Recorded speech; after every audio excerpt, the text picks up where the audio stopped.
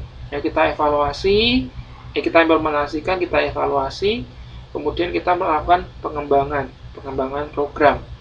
Dan yang keempat, langkah berikutnya adalah melaksanakan serta mengelola strategi pemasaran. Nah, itu kenapa di modul terakhir nanti kita belajar mengenai implementasi dan controlling.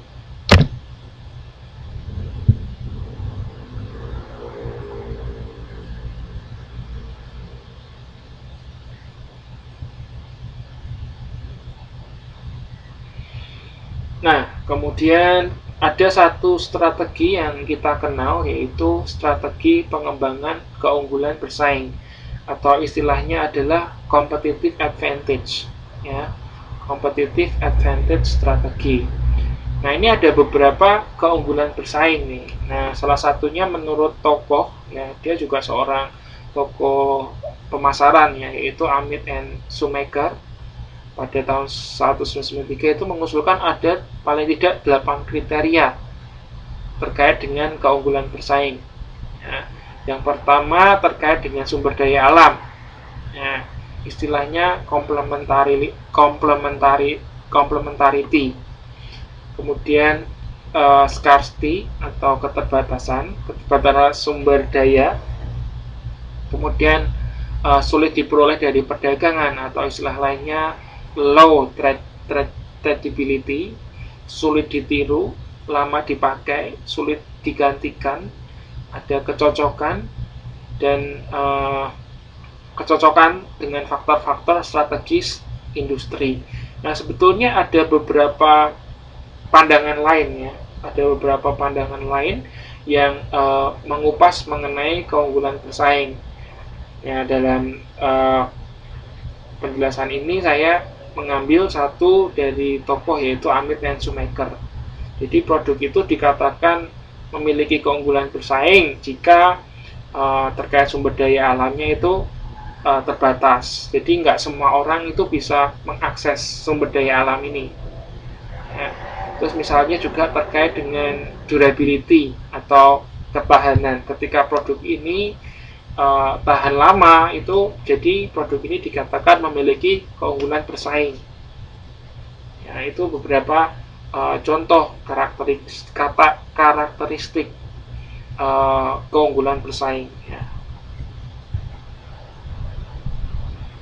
Jadi ada beberapa toko lain juga, ya, mereka mengusulkan kriteria atau karakteristik lain terkait dengan keunggulan bersaing.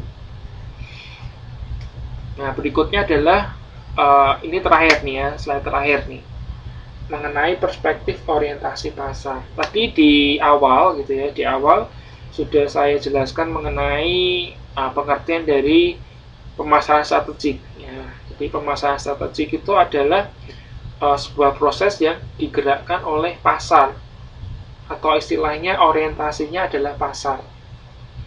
Nah, jadi kalau kita mau menang dalam persaingan, kita harus memposisikan pasar itu menjadi yang utama, atau istilahnya perspektif orientasi pasar. Nah, biasanya bacakan poin yang pertama. Pemasaran yang paling efektif adalah yang dapat menciptakan kepuasan pelanggan yang paling tinggi dibandingkan dengan yang diberikan oleh para pemasar lainnya. Jadi ini adalah poin pertama, ya. Poin pertama terkait dengan strategi pemasaran yang orientasinya pasar. Jadi yang pertama itu adalah bagaimana pemasar itu mampu menciptakan kepuasan pelanggan, ya, atau istilahnya customer satisfaction pada yang paling baik, ya, yang paling baik dibandingkan dengan kompetitornya. Nah, di dalam konsep kepuasan pelanggan, kita juga mengenal konsep nilai pelanggan, atau bahasa Inggrisnya kita sebutnya customer value. Nah, customer value itu apa? Atau nilai pelanggan itu apa? Di nilai pelanggan adalah perbandingan antara manfaat yang dapat oleh pelanggan dari sebuah produk atau jasa yang digunakan dibandingkan dengan pengorbanan yang harus dikeluarkan untuk memperoleh manfaat-manfaat tersebut. Nah, semakin besar manfaat yang didapat, semakin baik. Jadi nilai pelanggannya semakin besar. Nah, nilai pelanggan inilah yang nanti menjadi faktor penentu kepuasan pelanggan atau customer satisfaction. Nah, berikutnya akan saya lanjutkan ke diskusi. Ada dua hal yang mau kita bahas. Ya, akan kita bahas. Yang pertama adalah diskusi yang pertama. Nanti saya kasih waktu Anda untuk mencari jawabannya ya. Diskusi yang pertama adalah jelaskan pengertian dari customer satisfaction ya, atau kepuasan pelanggan. Tadi sudah saya sedikit singgung ya. Nah, kemudian Anda berikan contohnya untuk menjelaskan menjelaskan konsep ini ya, Jadi Anda nanti mendefinisikan apa itu customer satisfaction. Kemudian setelah Anda definisikan, Anda mungkin bisa kasih contoh untuk membantu ya, menjelaskan pengertian konsep customer satisfaction. Ini ya, diskusi yang pertama. Terus diskusi yang kedua adalah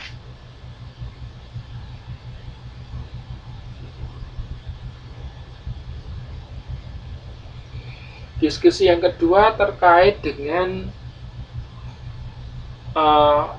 faktor-faktor yang perlu diperhatikan dalam melakukan analisis situasi strategis.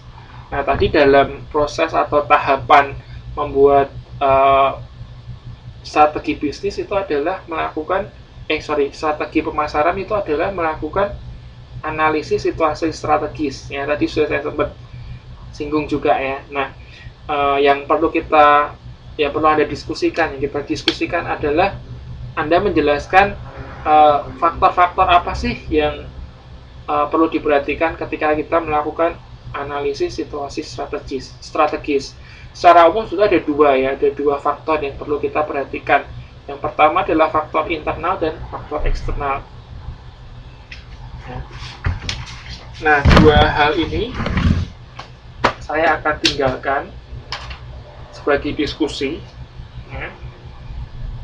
Nanti bagi Anda yang mau menyampaikan pendapat, ya, Anda bisa posting di grup. Ya. Saya akan memposting mengenai dua hal ini, dan nanti Anda komen ya, Anda komen di Facebook, di grup. Sampai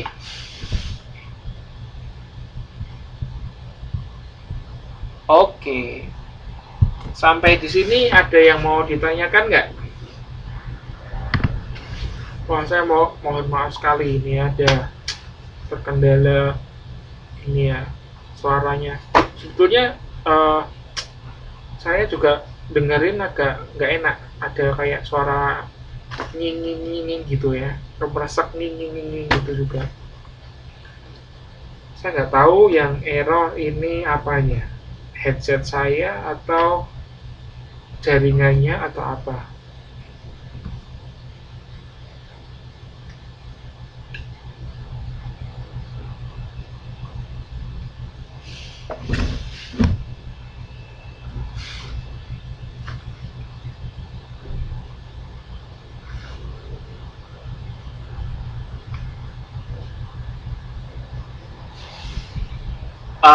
Untuk jawaban langsung diposting aja Mbak ya.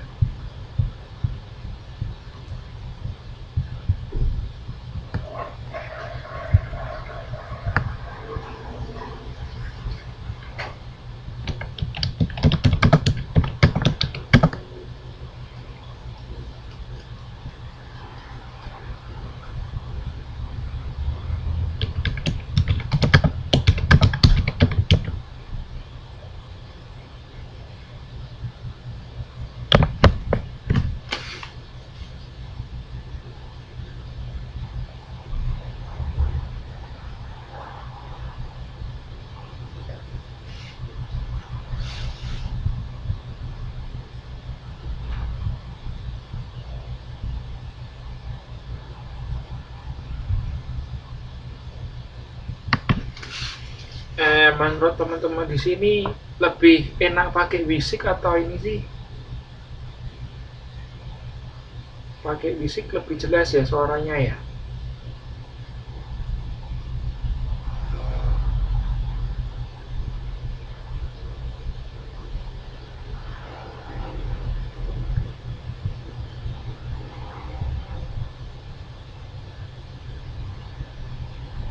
Kalau dengan mata kuliah lain, kalau mata kuliah lain jelas nggak suaranya?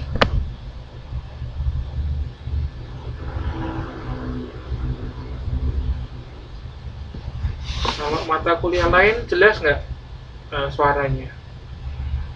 Saya takutnya masalahnya di tempat saya gitu loh.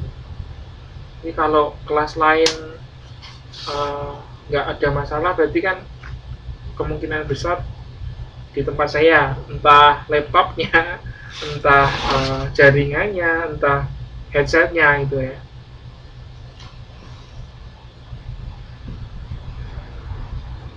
Kalau di kelas lain juga putus-putus Mbak Nur.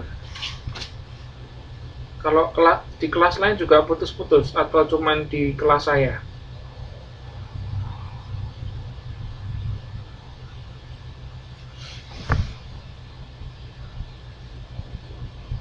Oh, Senin kemarin jelas. Senin kemarin jelas ya. Oh, oke. Dengan mata kuliah lain ya?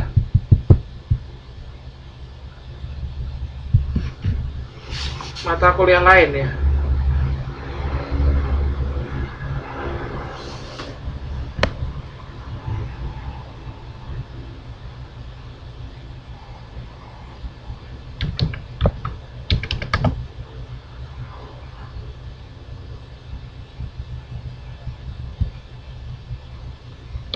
Ini sebetulnya untuk diskusi ini bukan tugas ya.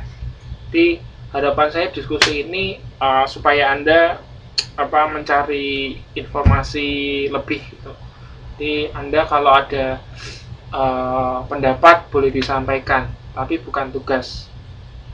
Jadi tidak ada batas waktu. Tidak ada batas waktu. Kalau Anda pokoknya punya ide atau pendapat, ketik aja. Nanti setelah ini saya moderatori di grup. Ya, di grup nanti saya akan tulis diskusinya.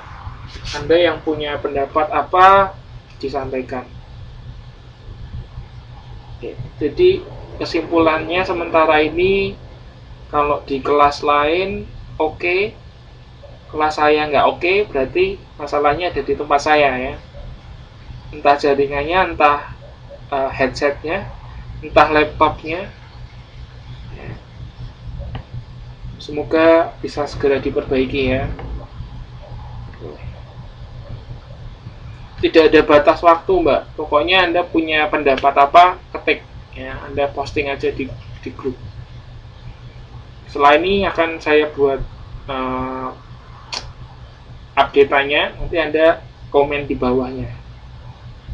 Ya, kayak Anda kerjakan di Tuton Pusat kan juga ada seperti itu kan.